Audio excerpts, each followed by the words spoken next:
Assalamualaikum warahmatullahi wabarakatuh. Yang terhormat Dr. Umi Rini Rahman SAG MAG sebagai dosen pengampu mata kuliah Strategi Pembelajaran PAI. Di sini saya akan memaparkan laporan pembelajaran berbasis proyek, yaitu penerapan strategi pembelajaran PAI dalam kegiatan responsi agama Islam. Sebelumnya, perkenalkan saya Sunnah dengan NIM 2432996. Pada penerapan strategi pembelajaran PAI dalam kegiatan responsi agama Islam, saya menerapkan 3 strategi pembelajaran PAI. Yang pertama, strategi pembelajaran kolaboratif, yang kedua, strategi pembelajaran ekspositori, dan yang ketiga, strategi pembelajaran interaktif. Pada minggu pertama, yaitu tanggal 18 April 2006, dilakukan pembukaan RAI.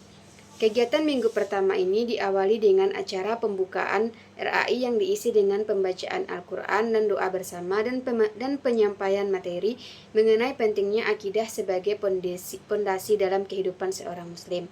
Setelah rangkaian pembukaan selesai, mentor dan peserta berkumpul sesuai dengan kelompok RAI-nya masing-masing. Nah, pada pertemuan pertama ini, fokus kegiatan lebih diarahkan kepada proses perkenalan antara mentor dan peserta. Setiap peserta diberikan kesempatan untuk memperkenalkan diri agar tercipta suasana yang lebih akrab, dan juga mentor juga memperkenalkan diri serta menjelaskan peran dan tugas mentor selama kegiatan RAI berlangsung. Selanjutnya, kegiatan dilanjutkan dengan penyampaian informasi kegiatan mengenai mekanisme pelaksanaan RAI, jadwal pertemuan, aturan yang perlu diperhatikan, serta gambaran umum materi yang akan dipelajari selama pertemuan-pertemuan berikutnya. Untuk memudahkan komunikasi serta penyampaian informasi, para mentor membuat grup WhatsApp yang beranggotakan para peserta dan para mentor. Selanjutnya, kegiatan ditutup dengan pengecekan kehadiran peserta serta penyampaian motivasi agar peserta dapat mengikuti seluruh rangkaian RAI dengan baik. Sebelum berpisah, seluruh peserta dan mentor membaca hamdalah dan doa kafaratul majelis. Pada minggu kedua, responsi agama Islam dan penyampaian materi oleh Kak Dila Apri Permatasari dengan judul Problematika Toharah dan Sholat, yaitu waktunya tanggal 25 April 2026. Mentoring dengan materi makhrajul huruf dan sifat huruf. Pada pertemuan minggu kedua ini, saya menggunakan strategi pembelajaran ekspositori. Dalam proses pembelajaran, peserta diajak untuk mengulang pelafalan huruf-huruf hijaiyah secara bersama-sama. Kemudian dilanjutkan dengan praktik membaca secara individu. Saya mendengarkan bacaan setiap peserta satu persatu untuk mengetahui tingkat pemahaman dan ketepatan pengucapan huruf. Apabila terdapat kesalahan dalam pelafalan atau sifat huruf, saya memberikan arahan dan contoh pengucapan yang benar. Kegiatan berlangsung secara interaktif karena peserta diberikan kesempatan untuk bertanya kepada saya mengenai huruf-huruf yang belum dipahami atau yang masih sulit untuk diucapkan. Dan di akhir pertemuan, saya memberikan motivasi kepada peserta agar mereka sering ataupun terus berlatih membaca Al-Quran di luar kegiatan RAI. Pada minggu ketiga, responsi agama Islam dan penyampaian materi oleh Dr. Zahriyah Simargolang MA dengan judul Membumikan Al-Quran. Waktunya 2 Mei 2026. Mentoring dengan materi hukum huruf. Pada pertemuan ketiga, saya membuka kegiatan dengan mengucapkan salam, mengecek kehadiran peserta, dan memimpin doa sebelum pembelajaran dimulai.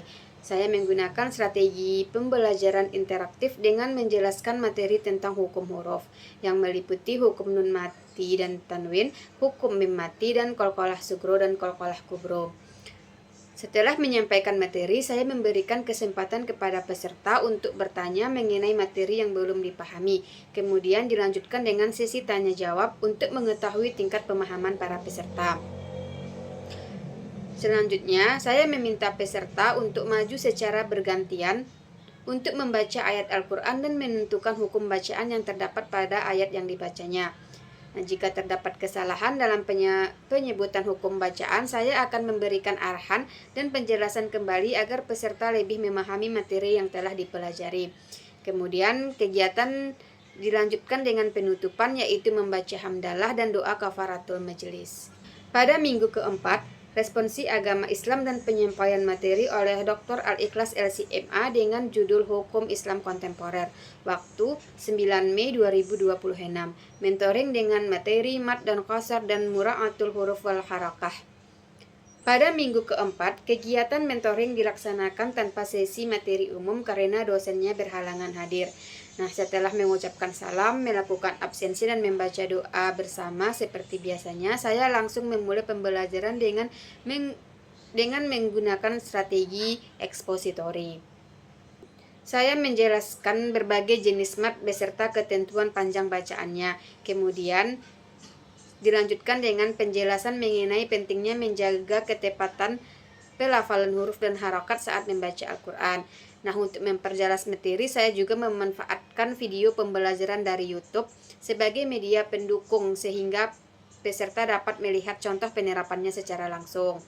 Nah, setelah penjelasan selesai, saya seperti biasanya saya akan memberikan kesempatan kepada peserta untuk bertanya terhadap materi yang belum dipahami. Kegiatan kemudian dilanjutkan dengan praktik membaca Al-Quran secara bergantian. Pada saat membaca, saya meminta para peserta untuk menunjukkan hukum bacaan yang ditemukan pada ayat yang dibacanya. Selanjutnya, kegiatan ditutup dengan hamdalah dan doa kafaratul majelis. Selanjutnya, minggu kelima, responsi agama Islam dan penyampaian materi oleh Dr. Ahmad Qosasih MAG dengan judul Membentuk Pribadi Berakhlak Mulia. Waktu 16 Mei 2026. Mentoring dengan materi wakaf dan ibtidak. Pada minggu ini, saya menggunakan strategi pembelajaran ekspositori. Pada minggu kelima ini, saya menggunakan strategi pembelajaran ekspositori. Kegiatan diawali dengan mengucapkan salam, melakukan pengecekan kehadiran peserta dan membaca doa sebelum pembelajaran dimulai seperti biasanya. Selanjutnya, saya menjelaskan materi tentang wakaf dan ibtidak, meliputi pengertian, fungsi, serta berbagai tanda wakaf yang terdapat dalam Al-Quran. Untuk membantu para peserta memahami materi, saya memberikan beberapa contoh ayat dan menjelaskan cara berhenti maupun memulai bacaan yang sesuai dengan kaidah tajwid. Setelah penyampaian materi, peserta diberi kesempatan untuk bertanya mengenai materi yang belum dipahami. Kemudian, kegiatan dilanjutkan dengan praktik membaca Al-Quran secara bergantian, di mana peserta diminta mengidentifikasi tanda wakaf yang terdapat pada ayat yang dibacanya, serta menjelaskan cara membacanya. Sebelum kegiatan berakhir, kegiatan ditutup dengan membaca hamdalah dan doa kafaratul majelis. Pada minggu ke-6, responsi agama Islam penyampaian materi oleh Dr. Randus Ardi MSI dengan judul Kewajiban Seorang Muslim dalam Melestarikan Alam. Waktu 23 Mei 2026. Strategi yang saya gunakan pada pertemuan ini yaitu strategi pembelajaran interaktif. Nah, pada minggu ke-6 ini, sesi mentoring difokuskan pada pengambilan nilai tahsin para peserta. Pengambilan nilai tahsin ini sebagai bentuk evaluasi terhadap pemahaman dan kemampuan peserta dalam membaca Al-Quran. Sebelum pelaksanaan penilaian, saya terlebih dahulu menjelaskan teknis ujian serta aspek-aspek yang akan dinilai, seperti ketepatan makharijul huruf, penerapan tajwid, hukum bacaan, panjang pendek bacaan atau mat dan qasar, wakaf dan ibtidak, serta kelancaran membaca Al-Quran. Nah, setelah penjelasan diberikan, peserta maju secara bergantian untuk membaca ayat yang telah ditentukan oleh saya atau mentor. Selama peserta membaca, saya melakukan penilaian berdasarkan aspek-aspek yang telah dijelaskan sebelumnya, serta memberikan catatan pada bagian bacaan yang masih perlu diperbaiki. Sebelum kegiatan ditutup, mentor dan para peserta mengucapkan hamdalah dan doa kafaratul majelis. Selanjutnya pada minggu ke-7, waktu 30 Mei 2026, strategi yang saya gunakan yaitu strategi interaktif. Pada minggu ke-7 ini, kegiatan mentoring dilaksanakan secara daring melalui via Zoom. Kegiatan ini difokuskan pada pengambilan nilai tahsin bagi peserta yang berhalangan hadir pada minggu sebelumnya.